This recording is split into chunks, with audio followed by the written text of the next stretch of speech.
संजय राउत जी ने कहा कि मोदी जी विदेश जाते हैं तो उनका सम्मान होता है, कोई उनका ऑटोग्राफ मांगता है, कोई उनको झुककर नमन करता है, कोई उनसे अपॉइंटमेंट मांगता है, कोई महोदय इज द बॉस कहता है।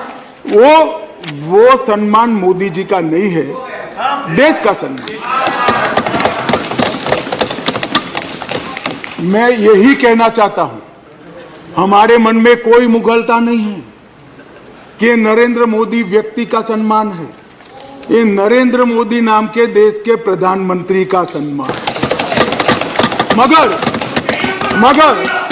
मगर इतने सारे देश के राष्ट्रपति, प्रधानमंत्री, राष्ट्राध्यक्ष भारत के प्रधानमंत्री को सम्मान देते हैं, इससे देखकर आप भी जरा देना चालू करो तो थोड़ा अच्छा दिखेगा। मान्यवर, कम्युनिस्ट पार्टी के 2 सदस्यों ने मेरी पार्टी का उल्लेख देकर कहा कि मेरी पार्टी का आजादी के आंदोलन में कोई इतिहास नहीं है, हिस्सा नहीं। सुनिए, मगर मैं उनके एक व्यवहारिक जनरल नॉलेज पर क्वेश्चन उठाना चाहता हूं कि जो व्यक्ति का, मतलब इंस्टीट्यूशन के नाते कहता हूं, जो पार्टी का जन्म ही 1950 में हुआ हो, वो आजादी के आंदोलन में कैसे हिस्सा ले सकते हैं भैया? हमारी पार्टी का जन्म ही 1950 में हुआ, हम कैसे आजादी का आंदोलन लड़ेंगे? मान्यवर, मगर कई ऐसे हमारे फाउंडर मेंबर थे, श्यामा प्रसाद मुखर्जी से लेकर कई सारे। आज बंगाल अगर भारत में है तो श्यामा प्रसाद मुखर्जी के कारण है, और अगर आज कश्मीर भारत में है तो श्यामा प्रसाद मुखर्जी के कारण। और मान्यवर, ये कह रहे थे ये नागपुर से इशारा आता है, नागपुर से। ठीक है भाई, चलो 1 सेकंड के लिए मेरी बात मान लो, नागपुर से इशारा आता है, आपकी बात को मैं मान लेता हूं, मगर नागपुर तो भारत का हिस्सा है, रसिया या चीन नहीं है। आपकी पार्टी तो रसिया और चीन से इशारा लेती थी। मान्यवर, ये मुझे क्या कह रहे हैं? कम्युनिस्ट पार्टी बात कर रही है देशभक्ति की, कम्युनिस्ट पार्टी देशभक्ति की बात कर रही है। मान्यवर, इनको ये ठीक नहीं लगता। मान्यवर चिदंबरम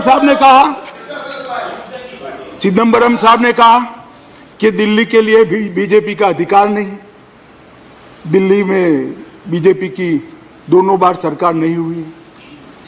तो भाई, अगर यही सिद्धांत है तो आपको तो बोलने का ही अधिकार नहीं है। आपके तो ना संसद सदस्य है, ना धारासभा में कोई सदस्य है।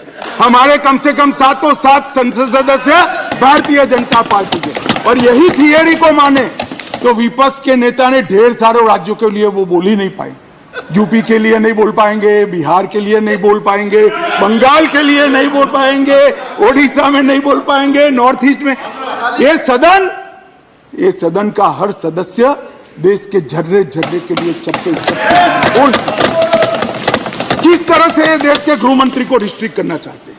मान्यवर, मैं सदन का सदस्य हूं तो भी देश के किसी भी हिस्से के लिए चिंता करने का मेरा अधिकार है, और संविधान दत्त अधिकार। मान्यवर, किस प्रकार की बात इतने सीनियर व्यक्ति करते हैं? मान्यवर,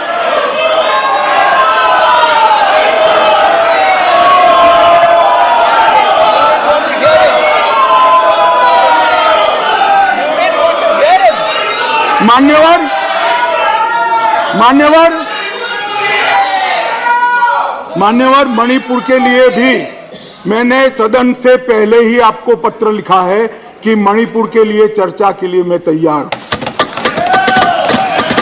आज भी कहता हूं, अभी 11 तारीख बाकी है, हमें कुछ छिपाना नहीं है। छुपाना आपको है जो चर्चा होने नहीं देते हो, आपको छुपाना है। और मैं कहता हूं मान्यवर, 11 तारीख को चर्चा खड़गे जी कह दे, मैं कहता हूं इसी तरह से सुन नहीं पाएंगे मान्यवर, नहीं सुन पाएंगे।